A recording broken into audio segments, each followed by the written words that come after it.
মেছেজো কৰিছিলে যে দাদা আমি এপিআৰৰ আগৰটোত এপ্লাই কৰিছিলোঁ, নতুনটোত এপ্লাই কৰিছোঁ, তো আমাৰ যিহেতু দুটাই আহিব, কিন্তু যিসকলে নতুনটোত এপ্লাই কৰিছে পুৰণাটো এপ্লাই কৰা নাই, তো সেইসকলৰ কাৰণে এডমিট কাৰ্ড আহিব নেকি? তো তেনেকুৱা নহয়।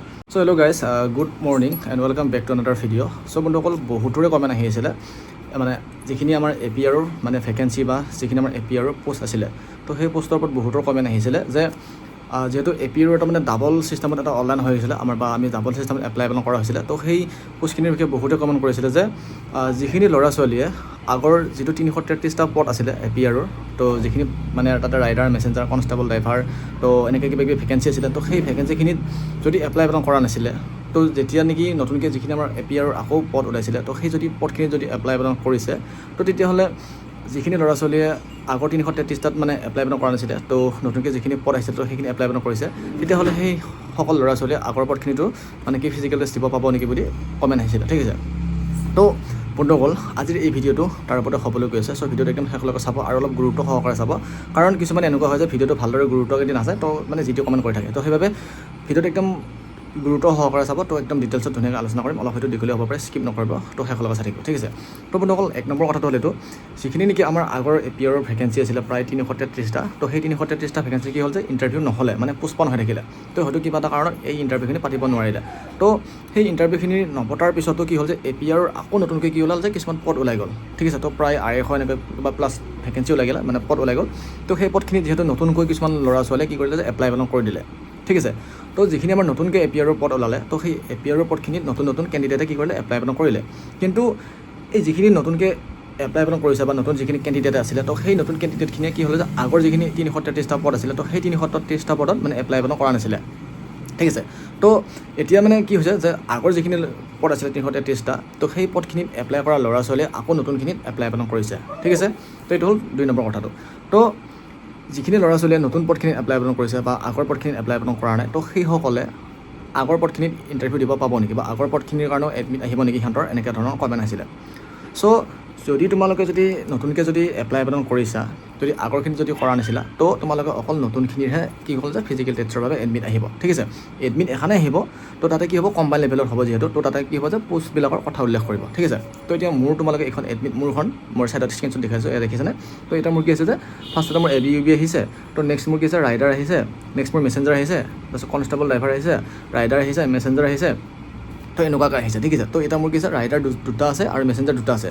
তো ৰাইডাৰ দুটা থকাৰ কাৰণটো হ'ল এইটো যে মই মানে 333টা যিটো পদ আছে, তো সেই 333টা পদতো মই এপ্লাই কৰিছিলোঁ, তাতেও যিহেতু ৰাইডাৰ মেছেঞ্জাৰ আছিলে, তো এই ৰাইডাৰ মেছেঞ্জাৰ, ঠিক আছে।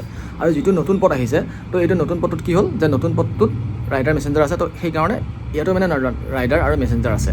তো সেইবাবে যিহেতু মই ডাবলকৈ এপ্লাই কৰিছোঁ, তো সেইবাবে মোৰ কি হৈছে যে ডাবল ৰাইডাৰ ডাবল মেছেঞ্জাৰ, তো এনেকৈ আহিছে, ঠিক আছে।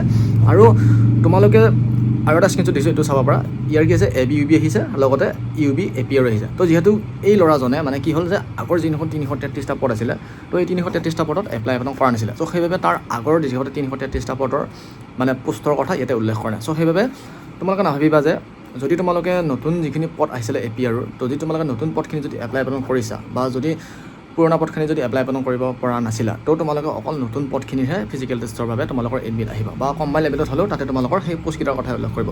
যিখিনি নেকি 333টা পোষ্টত তোমালোকে এপ্লাই কৰা নাছিলা, তো সেই 333টা পদৰ তো ইয়াতে কথা উল্লেখ নাথাকে। যদি তোমালোকে দুটাটো যদি এপ্লাই কৰিছা, যদি নতুনটোতো কৰিছা, যদি পুৰণাটোতো কৰিছা, তেতিয়াহ'লে তোমালোকৰ ডাবল ৰাইডাৰ আৰু ডাবল মেছেঞ্জাৰ তোমালোকে ইয়াতে পোষ্টত উল্লেখ কৰা দেখা পাবা, যেনেকুৱা মোৰ আহিছিলে। তো এতিয়া আমাৰ পুৰণা কেণ্ডিডেট, তো যিহেতু আমি পুৰণাখিনিয়ে কি কৰিছে যে ডাবল মানে কি এপ্লাই কৰিছে, যিহেতু মই ডাবল কৰিছোঁ, আগৰ 333টাত যিহেতু কৰিছিলোঁ সেই ইণ্টাৰভিউখিনি নহ'ল, তো এতিয়া যিহেতু মই নতুনকৈ কৰিলোঁ, তো সেইবাবে মোৰ দুটা আহিলে। তো এই মেছেজটো কেৱল মানে এপিআৰৰ কেণ্ডিডেটখিনিৰ কাৰণে, যদি তোমালোকে দুটাত যদি এপ্লাই কৰিছা, মানে আগৰ যদি 333টাত যদি এপ্লাই কৰিছা, বা নতুনকৈ যদি অহা প্ৰায় 200-250 প্লাছৰ যদি পোষ্টখিনিত যদি এপ্লাই কৰিছা, তেতিয়াহ'লে তোমালোকে ডাবলকৈ ইণ্টাৰভিউ দিব লাগিব, ঠিক আছে। মানে ডাবল মানে পোষ্টৰ কথা উল্লেখ কৰিবা, মানে ইণ্টাৰভিউতে হ'ব ডাবল পোষ্টৰ কথা উল্লেখ কৰিবা। আৰু যদি তোমালোকে নতুনখিনি যদি এপ্লাই কৰিছা, তো তোমালোকে পুৰণাখিনিত ইণ্টাৰভিউ দিবলৈ নাপা, বা যিখিনিয়ে নতুনখিনি এপ্লাই কৰিছে, তো সেই ল'ৰা ছোৱালীখিনিয়ে পুৰণাখিনিত এপ্লাই মানে ফিজিকেল টেষ্ট দিবলৈ নাপায়। আৰু যদি তোমালোকে পুৰণাখিনি যদি এপ্লাই কৰিছিলা, যদি নতুনখিনি যদি এপ্লাই কৰা নাছিলা, তেতিয়াহ'লে তোমালোকে নতুনখিনি ফিজিকেল টেষ্ট দিবলৈ নোপোৱা, বা তোমালোকে পুৰণাখিনিয়ে দিব লাগিব। চ' সেইবাবে যদি বহুতে ভাবি আছিলে, মানে বহুতে কমেণ্ট উঠিছিলে বা মেছেজো কৰিছিলে যে দাদা আমি এপিআৰৰ আগৰটোত এপ্লাই কৰিছিলোঁ, নতুনটোত এপ্লাই কৰিছোঁ, তো আমাৰ যিহেতু দুটাই আহিব, কিন্তু যিসকলে নতুনটোত এপ্লাই কৰিছে পুৰণাটো এপ্লাই কৰা নাই, তো সেইসকলৰ কাৰণে এডমিট কাৰ্ড আহিব নেকি? তো তেনেকুৱা নহয়। তো যোনে যিটোত এপ্লাই আপোনাৰ কৰিছে সেইটোৱে আহিব। ইণ্টাৰভিউ কম্বাইন লেভেলে হ'ব, AB UB APR চব একেলগে হ'ব।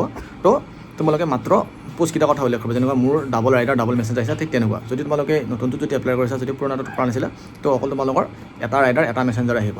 যদি তোমালোকে আগতেতো কৰিছিলা বা পিছৰটোতো কৰিছিলা, তেতিয়া তোমালোকৰ ডাবল ৰাইডাৰ ডাবল মেছেঞ্জাৰ এনেকৈ এডমিটত উল্লেখ কৰিব, ঠিক আছে। বাকী যদি ভিডিঅ'টো চাই ভাল লাগিছে তেতিয়াহ'লে কমেণ্ট কৰি দিব কোনে কোনটো বিষয়ত আবেদন কৰিছে, আৰু দুটা এপিয়াৰত কোনে কোনে এপ্লাই কৰিছে সেইকাৰণে কমেণ্ট কৰি দিব, আৰু কোনে ক'ৰবাত ভিডিঅ'টো চাইছে সেইটো কমেণ্টত জনাই দিব, তেতিয়া ভাল লাগিব। বাকী প্ৰেক্টিছ কেনেকুৱা ধৰণৰ কৰি আছা কমেণ্ট কৰিব, কাৰ কিমান টাইম লাগিছে 3200 মিটাৰ কমেণ্ট কৰিব, ছোৱালীসকলৰ 1600 মিটাৰ কিমান টাইম লাগিছে কমেণ্ট কৰিব। বাকী কাৰ কোনদিনা ইণ্টাৰভিউ কৰিছে, মানে ইণ্টাৰভিউ কোনদিনা কাৰ আছে তো কমেণ্ট কৰি জনাই দিব। তো বাকী মোৰ নৱেম্বৰৰ 14 তাৰিখে পৰিছে। তো মোৰ ফালৰ পৰা সকলো ইণ্টাৰভিউ দিবলগীয়া ল'ৰা ছোৱালীক বেষ্ট উইচেছ, যেন নিজৰ সপোন পূৰণ হওক। বতাহৰ দৰে প্ৰেক্টিছ কৰা, ধুমুহাৰ দৰে প্ৰেক্টিছ কৰা। তো আশা কৰিছোঁ সকলোৰে সপোন পূৰণ হওক আৰু এজন অসম আৰক্ষীৰ সবল জোৱান হৈ আহক। তো বাই বাই, নেক্সট এটা ভিডিঅ'ত আকৌ আছোঁ অন্য এটি ভিডিঅ'ৰ সৈতে। যদি কিবা টিপছ লাগে APRৰ কাৰণে, তো মোৰ এটা অন্য চেনেল আছে, ডিছক্ৰিপশ্যনত লিংক আছে, তাতে গৈ তোমালোকে ভিজিট কৰি ছাবস্ক্ৰাইব কৰিব, লগতে ভিডিঅ'বিলাক চাই থাকিব কেনেকুৱা ধৰণৰ কি সোধে APRৰ, তো তাৰ ওপৰতে ভিডিঅ' বনাই থাকোঁ। তো আজিলৈ বিদায়, নেক্সট ভিডিঅ'ত আকৌ আহিছোঁ অন্য এটি সময়ত অন্য এটি ভিডিঅ'ৰ সৈতে। তো বাই বাই, জয় অসম।